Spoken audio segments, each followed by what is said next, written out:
책을 읽는 것의 중요성도 알고 책을 읽고 싶지만 막상 책이 손에 잘 안 잡히는 분들도 계신 것 같습니다. 제가 봤을 땐 책을 좋아하려면 특별한 계기가 좀 있어야 되는 것 같아요. 오늘은 제가 어떤 계기로 책을 좋아하게 됐는지 그 이야기를 한번 말씀드리면서 책과 친해지는 방법에 대한 저의 생각을 말씀드려 보겠습니다.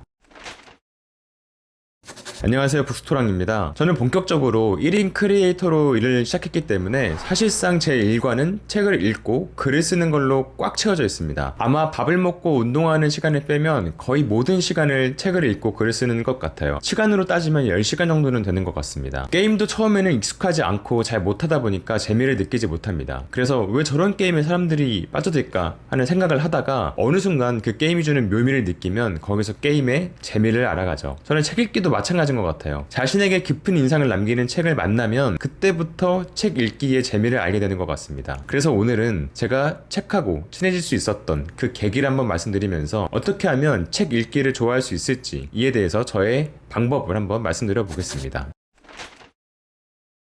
저는 공부를 좀 늦게 한 케이스인데 이때 정도부터 공부를 시작했으니까 당연히 첫 수능은 망했습니다. 당연히 못 볼 거라고 예상은 했는데 생각보다는 조금 더 못 봤던 것 같아요. 어쨌든 수능이 끝나고 저는 독학재수를 결심했죠. 저는 어딘가에 붙잡혀서 강제로 관리받으면서 공부하는 게 정말 안 맞았어요. 근데 제가 공부를 잘했으면은 좋은데 공부도 안 했고 성적도 낮게 나왔는데 독학재수를 한다고 하니까 주변에서 염려가 엄청 많았습니다. 선생님부터 시작해서 주변 친척들, 친구들까지 학원에 들어가는 게 어떠냐고 많이 이렇게 제안을 했었죠. 저는 공부하는 것이 혼자 하지 않으면 안 될 거라는 걸 알고 있었습니다. 이걸 확신했는데 주변에서 만류를 하다 보니까 조금 흔들리기도 했습니다. 그래서 갈팡질팡 하다가 일단 영어라도 배워보자는 생각으로 수능을 마치고 11월부터 3개월간 이태원에서 사는 호주에서 온 원어민 선생님한테 얘기해서 그 집에서 살게 됩니다. 그 선생님은 아마 그 당시에 56세 정도 되셨었고 저랑 친분은 있었지만 막상 제가 같이 살자고 하니까 좀 놀란 표정이셨습니다. 근데 저랑 같이 살면 재밌을 것 같다고 생각하셨는지 아니면 제 용기가 가상했는지 일단은 알겠다고 같이 살자고 얘기를 하셨죠. 그래서 어떨결에 저는 짐을 싸서 그 원어민 선생님 집에서 살게 됐습니다. 평일에 선생님은 일을 하러 나가고 저는 매일 집에서 있으니까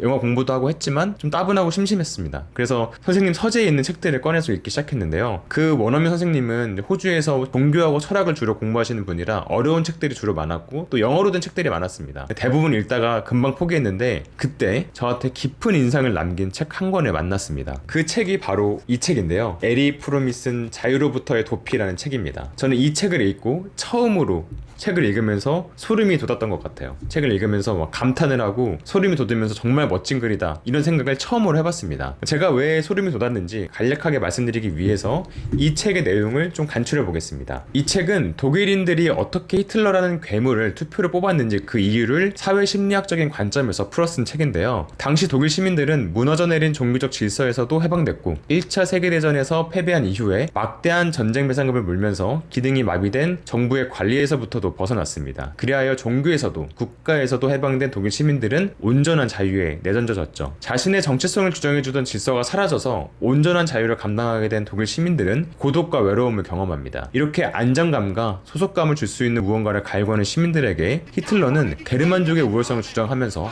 강한 독일을 만들어 독일의 영광을 되찾겠다고 선동합니다. 절묘한 히틀러의 전략은 시민들의 심리를 집요하게 파고들었고 불안한 자유를 누리고 있던 독일의 시민들은 자신의 자유를 내던지고 자유로부터 도피해서 나치스라는 새로운 정체성을 얻었죠. 이것이 자유로부터의 도피에서 에리 프롬이 분석한 독일에서 선거로 히틀러라는 독재자가 등장한 배경이었습니다. 바로 이 지점이 제가 소름 돋았던 부분인데요. 책에서 말하는 자유로부터에서 도피하는 인간의 심리가 딱 저를 보는 것 같았습니다. 고통스러워하던 고등학교 시절을 끝내고 이제 스스로 무언가 할 수 있는 자유를 얻었는데 이걸 버거워해서 학원에 가야 하나 말아야 하나 고민하는 제 모습이 딱 자유로부터 도피하려는 모습이랑 완전 똑같았죠. 그래서 이 책을 읽고 저는 나는 주어진 자유에서 도피하지 말고 당당히 한번 누려봐야겠다. 어떤 결과가 나오든 혼자서 공부해보겠다는 결심을 하게 됩니다. 그래서 그렇게 1년 동안 독학재수를 해서 대학에 입학했죠. 이 책을 계기로 저는 책이 얼마만큼 한 사람의 인생을 변화할 수 있는지를 체감했습니다. 사실 제가 엄청 학구적인 사람은 아닙니다. 그럼에도 불구하고 책 읽기를 좋아하게 된 건 인상적인 책을 만났을 때 느꼈던 즐거움이나 희열이 다른 어떤 취미 할 때보다 더 높았기 때문입니다. 처음 느낀 그때 그 감동을 또 느끼고 싶어서 여러 분야의 책을 읽었고 또 그러면서 이 책에 버금가는 인상을 남긴 멋진 책들도 많이 만났죠. 그래서 이때부터 책 읽기에 관심이 생겼고 지금까지 10년 넘게 독서를 취미로 하고 있습니다.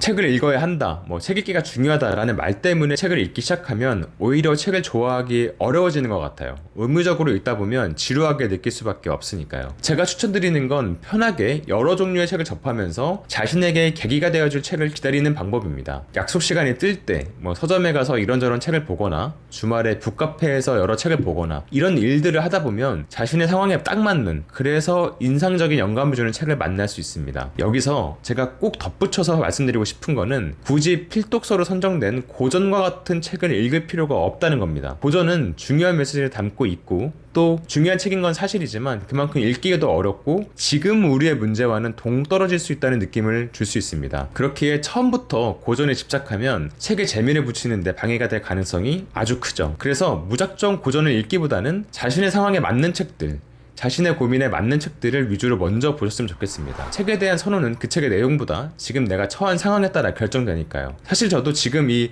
자유로부터의 도피를 그렇게 좋아하지는 않습니다. 오히려 제가 쓴 첫 번째 책에서 이 책의 주요 내용을 비판하기도 했고요. 시간이 지남에 따라서 책을 바라보는 생각과 취향은 계속 달라질 수 있으니까 지금 여러분에게 인상을 남길 수 있는 책을 먼저 골라보시길 바랍니다. 자, 여기까지 책하고 친해지는 걸 어려워하시는 분들을 위해서 제가 어떻게 책을 좋아하게 됐는지, 또 어떻게 하면 책하고 친해질 수 있는지에 대해서 저의 생각을 말씀드려 보았습니다. 요즘엔 꼭 책으로만 정보를 얻을 필요는 없으니까 너무 강박적으로 책을 읽어야 한다고 생각하진 않으셨으면 좋겠습니다. 재미를 느끼는 게 가장 중요하니까요. 그럼 저는 다음 영상으로 돌아오겠습니다. 구독과 좋아요 많이 부탁드립니다. 감사합니다. 북스토랑이었습니다.